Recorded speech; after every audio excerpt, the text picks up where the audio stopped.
Welcome back to the program. I'm Zev Brenner. Always a privilege, always a treat to have Harvard Law Professor Emeritus Alan Avi Dershowitz with us. So, Professor, good to have you back again.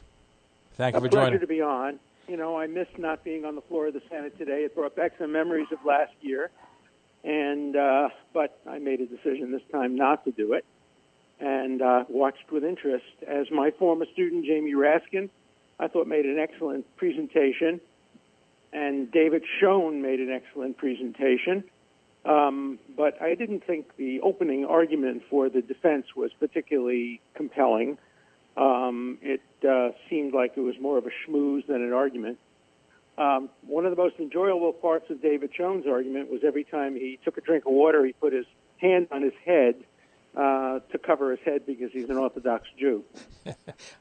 Which is fun. Now, by the way, he originally said he wanted the trial to stop on Shabbos, and I think he withdrew that. No, I think I'm not sure. It may be over by then. But he's not going to be there on Shabbos. But seeing him put his hand on his head, I remember doing that for many years as a kid when I was a debater. But I didn't see him make a shackle. So maybe he drank before, just continuing. Just before, continuing shackle. Yeah, but it really shows you, in America, an Orthodox Jew can do anything. So, but the arguments that were made, and I thought the Democrats, by the way, did a very good opening for themselves as well. They did. The videotape was compelling, irrelevant, but compelling. And as one of the people said, when you see those tapes, you want to blame somebody. And so it shifts the burden, basically, to the president to say, I didn't make him do it. They did it on their own. Of course, the president has a very compelling argument. He spoke to thousands of people, most of whom did not go to the Capitol. He didn't incite. What he did was invite. He said, I urge you to go and protest peacefully and patriotically. Some went, many didn't. So that's not like shouting fire in a crowded theater. Obviously, if you shout fire in a crowded theater, everybody leaves. Nobody thinks about it. You just leave. But the president's speech, people thought about it. Some people didn't go. Some people went. Some people who went broke into the Capitol. Many didn't. Some people who broke into the Capitol committed further crimes. Many didn't. So you can't show a direct one-to-one relationship between the speech and what happened. Now, by the way, you mentioned crying fire in a crowded theater. I believe that was a Yiddish theater that whole case came about. It was, I don't know. I know. I can tell you that my great-grandfather worked in a crowded garment district area when there was a fire. My great-grandfather worked in the Triangle Shirtwaist Factory, and the fire was on Shabbos. And because he was an Orthodox Jew, he wasn't there on Shabbos, and so his life was saved. And we grew up in my family with that message: don't work on Shabbos and your life will be saved. It's a good story. Now, the big thing for today is it constitutional? And the Democrats made the case that no, Donald Trump's defense team is reading it wrong. There's precedent, and you can be indicted after you leave office, and they're reading it wrong. And, of course, the president's saying just the opposite. So you've studied these issues. There's only two cases. What do the records show? It's either yes or no. It's yes or no, and the answer is no. It's very, very clear. The Constitution says that a president and other civil officers may be impeached and removed. You have to be the president. You have to be a civil officer. You can't be a former officer. The text of the Constitution is clear. And then it says if you're removed, they can remove you and disqualify you. It doesn't say or disqualify you. And then James Madison, the father of the Constitution, said clearly in Federalist Number 37 that you have to be a sitting officer of the United States, a sitting president, to be impeached and tried. So I think the strong argument in favor of not putting the president on trial is in the Constitution itself. And the House managers went so far overboard. They said there's no statute of limitations, there's no temporal limitation, which means that they can impeach anybody. They can now impeach Nikki Haley if they didn't like something she said at the UN and prevent her from running for president. They could impeach Jimmy Carter, saying we didn't like the way you handled the Iran-Contra affair. They could go back in time for anybody. And if I were the lawyer arguing for the president, I would have focused on the brief and how far it goes and how dangerous it is. David Schoen did that, but the votes are pretty well fixed. This is political theater, and the reason I'm not there is I'm neither an actor nor a politician. This was not really something where a lawyer could have an impact on the votes. People voted mostly according to their own political and partisan interests. Now, the video that was shown, and I was waiting to see, because one of the things that the president has stated clearly is that he said a peaceful and patriotic protest. When they showed the video, they consciously leave that out. They're skewering the video to present their point of view. There's something wrong with this picture. There is, and CNN did that repeatedly. PBS did that repeatedly. It's always done. And also, when they show the president saying there are good people on both sides, fine people on both sides, they leave out what he then said, saying, I didn't mean to suggest that applies to neo-Nazis or white nationalists. They should be condemned universally. So they always leave that out, and that's just bad journalism and unfair to the American people when they leave things like that out. And so when you hear the whole speech in context, it's very clear it's constitutionally protected. And in the end, I think the Senate will not vote to convict. But even the very fact that they're having the trial sets a very dangerous precedent, because it means that impeachment has become weaponized for partisan political purposes. Today it's used against a Republican president. Tomorrow it will be used against a Democratic president. And I will fight equally against the abuses, no matter who it's used against. I'm neutral on this. I myself am a liberal Democrat, but I would apply my principles to Republicans or Democrats alike. Now, but it was used as a tool against Democratic President Bill Clinton. I'm not sure if he should have been impeached for the Monica Lewinsky. He shouldn't have been. He shouldn't have been. He committed a crime, but it wasn't a high crime. It was a low crime. Hamilton wrote in the Federalist Papers that you need a crime that is shows a dereliction of duty, and basically that's political in nature. Hamilton knew that because he himself committed a crime when he was the Secretary of the Treasury. He had committed adultery and then engaged in paying extortion, but they were not high crimes, and therefore he wasn't impeached. To me, the best precedent for why the framers didn't believe in impeachment for a former president is the case of Aaron Burr. When Aaron Burr left the vice presidency, he went down south and started an insurrection against the United States. It never occurred to anybody to impeach him, even though he was a young man and could run for office. Instead, they prosecuted him criminally in a trial presided over by Chief Justice John Marshall. He was ultimately acquitted at that trial, but that's the proper procedure. If you think he's committed a crime, then you prosecute him. You don't impeach him if he's no longer in office, because the object of impeachment is removal. And you can't remove a former president or a former vice president. When you say prosecute, you mean in court? Because in court. They went to court. They prosecuted him in Virginia or Washington, and they had a jury trial, and the jury acquitted him of treason and of insurrection and of all those kinds of things. And he was clearly, leading a campaign to try to basically gain control over parts of the United States. But nobody thought about impeaching him, because it never occurred to the framers that you can impeach somebody who's already left office. That's just made up. But the Democrat always point and say, well, listen, there was one official, wasn't a president, who resigned, and they still impeached him, so therefore there's precedent. Yeah, and they were wrong to do it then, and they're wrong to do it now. It was a very close vote, and ultimately they acquitted him because there weren't enough senators who believed that the Senate had jurisdiction, so they acquitted him. So that's not much of a precedent. But who sets the rules? Because does each Senate that's in session set the rules? Because they can seem like they can do what they want to do. Nobody knows the answer. The Senate has the power to do the wrong thing. It has the power to violate the Constitution. But the Senate is not above the law. It takes two oaths. One, it takes the general constitutional oath, and when they're trying somebody for impeachment, they take a special oath. And yet I think they're violating their oath by putting somebody on trial who cannot be removed. And if he can't be removed, I don't think he can be impeached and tried. Otherwise, it becomes a bill of attainder. The Constitution says, Congress can't put people on trial if they're ordinary citizens. That's what's called a bill of attainder. It's prohibited by the Constitution. And Citizen Trump, Donald Trump, is today an ordinary citizen. And I don't believe he can be impeached. But, of course, that was voted down by 44 to 56, with 6 Republicans joining the Democrats. That doesn't make it a nonpartisan vote. It just means there are Republicans there who would benefit from seeing Donald Trump not running for president. 3.5 years from now. So who watches the Senate to make sure, in other words, if they can make it up, they're not held accountable to anybody. So now the president has said that you can be out of office and still be impeached. That's set today. Yeah. And if you don't like it, you vote against the people who did it. Chuck Schumer is going to come up for election, and maybe he'll be primaried by AOC.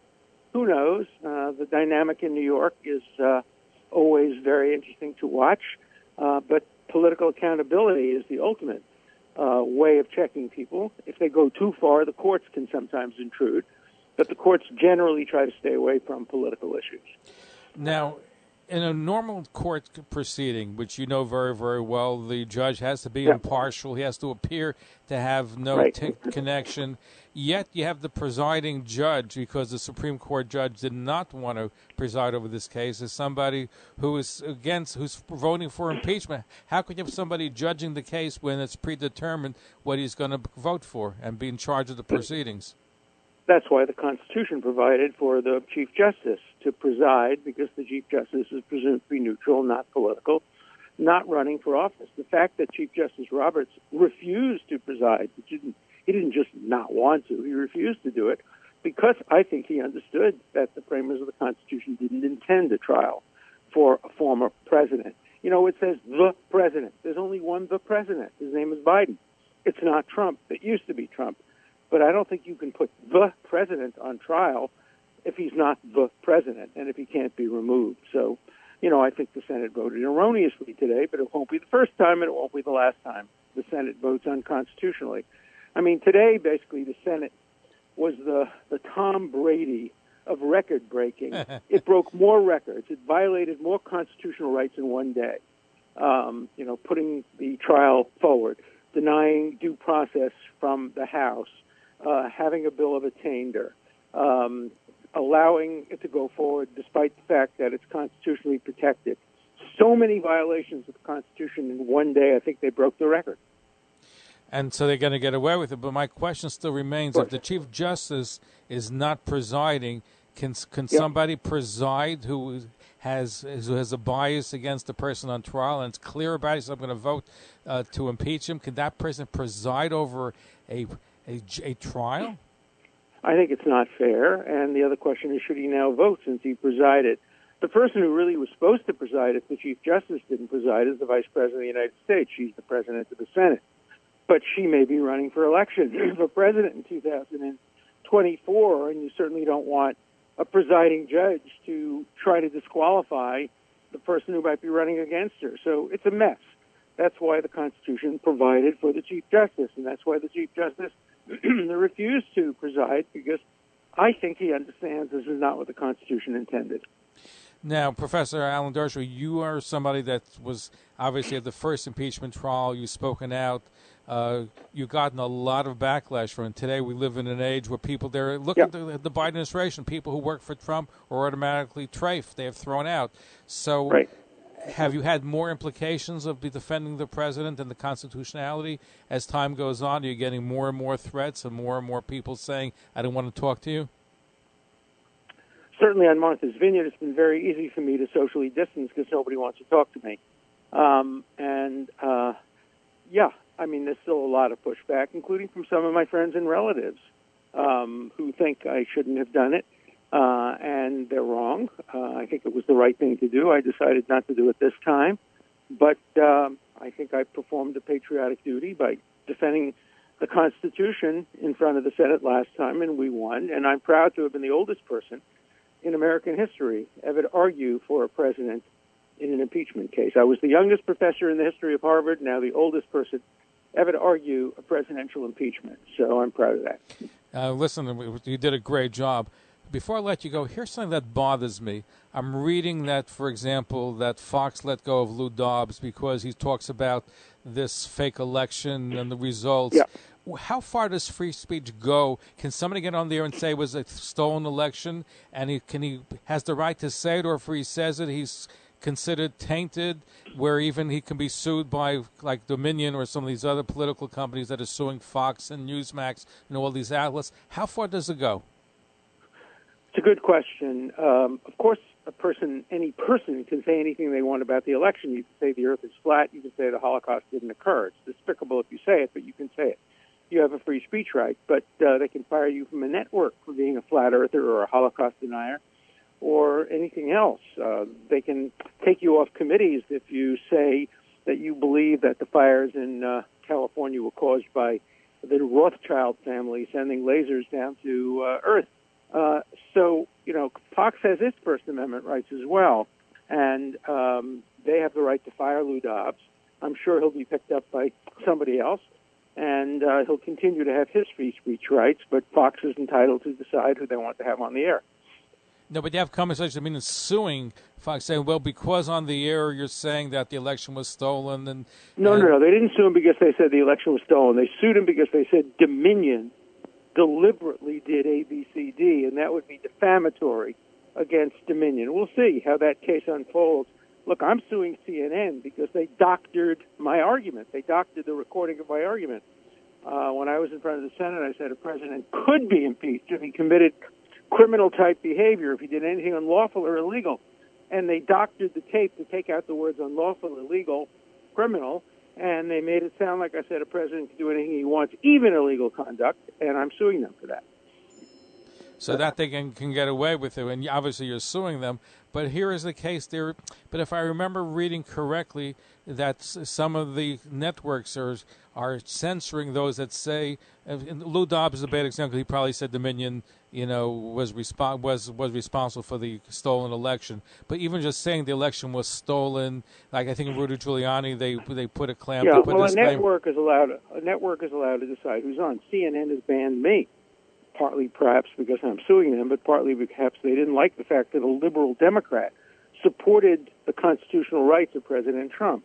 So they've banned me, and that's their prerogative, and my prerogative is to bring that to the public attention and let the viewers know that they have denied the viewers the right to hear my analysis of the Constitution. So that's the open society in which we live, and I can always come on your show and get my point heard by the really important audience, your audience. No, listen, we always love to have you on, but it just bothers me that really free speech is being stifled, and it's, if anything, it's conservative or anything that smacks. I have a new book coming out. It'll be out in a few weeks.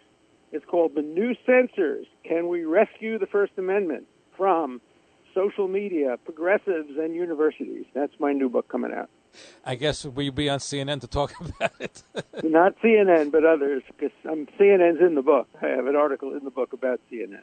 And you also have a daily podcast too, right?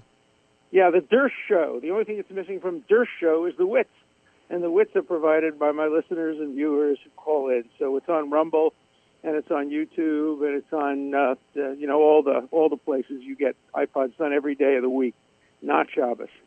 Are you 5 days a week? Are you overly optimistic or pessimistic in the direction that we're going?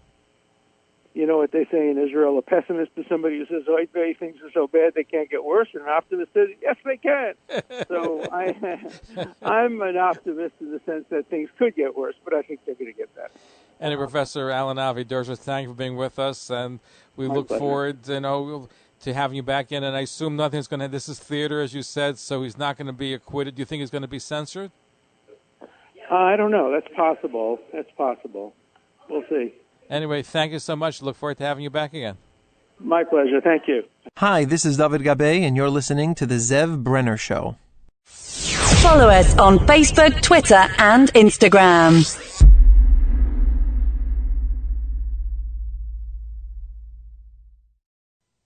Talkline radio and TV with Zev Brenner is just phenomenal. Everybody concerned about the Jewish community should listen and watch. He has the best guests. He asks the most interesting questions. He's always so well prepared. It's talk radio and television from a Jewish point of view at its very best. To advertise on the Talkline network and Talkline's email and social media blasts reaching over 70,000 people, please call 212-769-1925, extension 100. That's 212-769-1925, extension 100.